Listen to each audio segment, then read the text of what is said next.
কিন্তু মই মানে এতিয়া মোৰ চকুটো একদম অৰ্জুনৰ নিচিনা হৈছে। মই মানে অকল এটা বস্তুৱে দেখি আছোঁ 2026।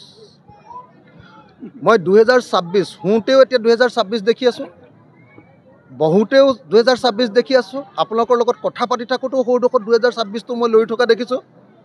কাৰণ মই জানো যে 2026ত যদি বিজেপিক আমি অসমৰ ৰাজনীতিৰ পৰা বিদায় দিব নোৱাৰোঁ, অসমখন চিৰকালৰ কাৰণে শেষ হৈ যাব। সেইকাৰণে মই পঞ্চায়ত নিৰ্বাচনত ডেফিনেটলি লাগিম, কিন্তু পঞ্চায়ত নিৰ্বাচন মোৰ লক্ষ্য নহয়।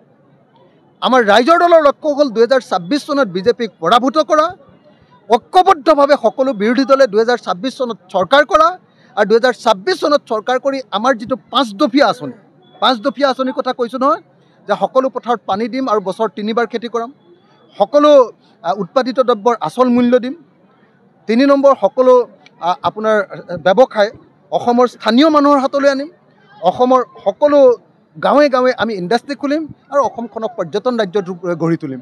এই 5টা কৰ্মসূচী ৰূপায়ণ কৰিবৰ কাৰণে মই অস্থিৰ হৈ পৰিছোঁ।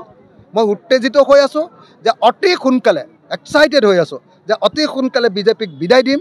আমাৰ সকলোৰে মিলিত চৰকাৰ হ'ব আৰু মিলিত চৰকাৰে অসমৰ প্ৰকৃত যিবিলাক কাম কাজ, উন্নয়নমূলক কাম কাজ এইবিলাক আৰম্ভ কৰিব। কৰিলে হয়, আপুনি কোৱাৰ দৰে প্ৰতাৰণা কৰিলে হয়, একদম কনফাৰ্ম যে প্ৰতাৰণা কৰিলে, বিশ্বাসঘাতকতা কৰিলে, 2 নম্বৰী কৰিলে। কিন্তু বিশ্বাসঘাতকতা কৰি কি হ'ল? বিশ্বাসঘাতকতা কৰি 0 হ'ল, হয়নে নহয়? 0, 5-0 হ'ল। তাৰমানে কংগ্ৰেছে এইটো বস্তু প্ৰমাণ পাই গ'ল যে ৰাইজৰ দলক বিশ্বাসঘাতকতা কৰি, বিৰোধী দলসমূহক বিশ্বাসঘাতকতা কৰি তেওঁলোকৰ ইয়াত সান্দহ খোৱা বালি তল যোৱাৰ বাহিৰে আন একো নহ'ব। ৰাইজৰ দল বা অন্যান্য আমাৰ বিৰোধী শক্তিবিলাকক নোলোৱাকৈ কংগ্ৰেছে যে 2026ত কেতিয়াও বিজেপিক হৰুৱাব নোৱাৰে, এইটো কনফাৰ্ম। ভাৰতবৰ্ষৰ য'তেই কংগ্ৰেছে অকলে বিজেপিৰ লগত খেলিছে, সকলোতে বিজেপি জিকিছে। য'তেই সকলোৰে লগ লাগি বিজেপিৰ লগত খেলিছে, তাতে বিজেপি হাৰিছে, হাৰণ দিছে বিজেপি। গতিকে 2026ত আমি সকলোৱে একেলগে খেলিবই লাগিব। কংগ্ৰেছে এতিয়া দৌৰ মাৰি আমাৰ লগত আহিবই লাগিব। কংগ্ৰেছৰ কোনো উপায় নাই। কংগ্ৰেছে মুখেৰে যিয়ে নকওক লাগিলে, যদি বিৰোধী ঐক্যমঞ্চৰ লগত নাথাকে, কংগ্ৰেছে 2026ত হাৰণ দিব, বেয়াকৈ হাৰিব। সেইকাৰণে মই ভাবোঁ যে কংগ্ৰেছে 2026ত ঐক্যবদ্ধ হ'বই লাগিব। মই আশা কৰোঁ কংগ্ৰেছে এতিয়া আৰু অহংকাৰ নকৰিব আৰু কাকো প্ৰতাৰণা, কাকো বিশ্বাসঘাতকতা কৰাৰ ৰাজনীতি নকৰিব।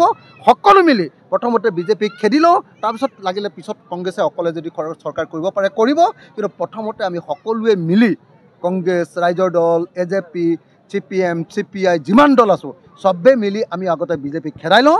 বিজেপি খেদোৱাৰ পাছত তাৰপিছত অকলে অকলে যি কৰে কৰিব।